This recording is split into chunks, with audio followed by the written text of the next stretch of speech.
Bueno, continuamos en la convención de cómics y estamos en una área donde el poder se siente tan, tan, tan, pero no ese tipo de poder. Estamos con Daniel Logan, quien hizo Boba Fett. Episodio 2 yo creo que fue el intermedio, ¿sí?, de una trilogía que se empezaba a expandir. George Lucas nos entregaba nuevas películas. Había un personaje, un clon, y él es Daniel Logan, el mejor conocido como Boba Fett. Y también está Mariam con nosotros, que nos va a ayudar con la entrevista. Mariam, ¿qué le podemos preguntar a Daniel Logan? Porque esto se va a poner bueno. So we're here with Daniel Logan, who was Boba Fett. What does it feel to have been part of such a great franchise like Star Wars? It's amazing. I didn't realize when I did the movie, but Star Wars is known by everybody all over the world. There's nowhere you can go really besides where I grew up, you know, in New Zealand, in a small little town that you could go with. No one knows Star Wars, you know. Everybody all over the world loves Star Wars, and I love it too. Yeah, we all love Star Wars here too, and it's such a great honor to be here. So, how do you think making this movie at such a young age has affected you?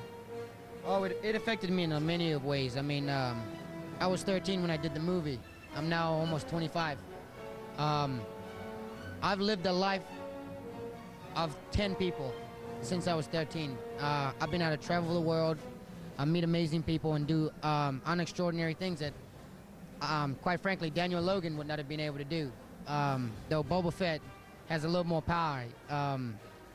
I look at it like, you know, George Lucas must have known he was doing something when what he was doing when he chose me, because not only was I a child, but I was only 13, and to be given the role of being an ambassador of a big franchise like Star Wars, that's a lot of weight to be put on a 13-year-old, especially as you had the saying, the Hollywood brat or the Hollywood kid, you know.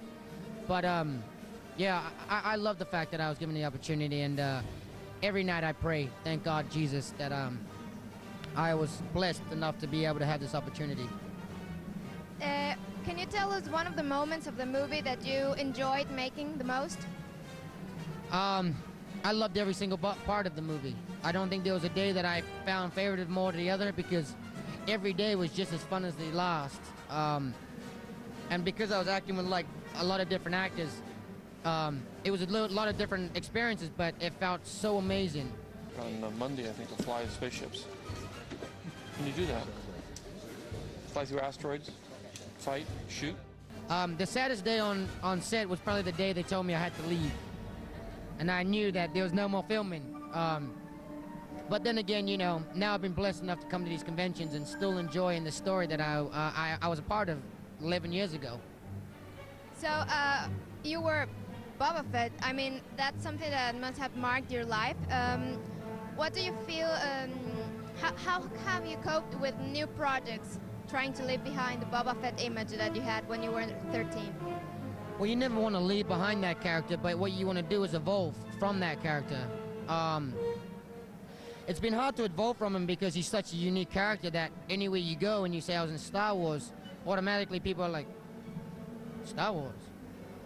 What character? You know, and then you actually tell them that a character that they can recognize, oh, you know, and it just changes a lot, you know, on the personality of where it first started.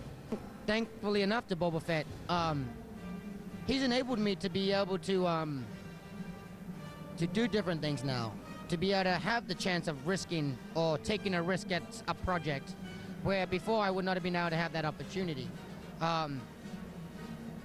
I kind of went away from acting for a couple of years just so that I could start practicing or learning what this craft is really about and where it all started, which I did.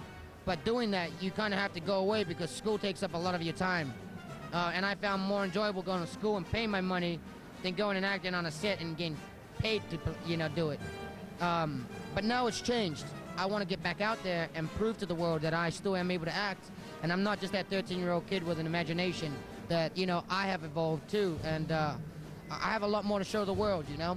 Well, thank you very much for being here with us. Can I ask you to give a little message for the program? It's to say that we're watching Desvelados, Tweetcam. Desvelados?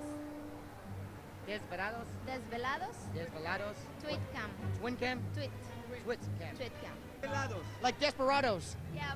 Desperados. Desesperados. Desperados. Desvelados. Okay, Desperados, Twitcam, the best show on TV right now.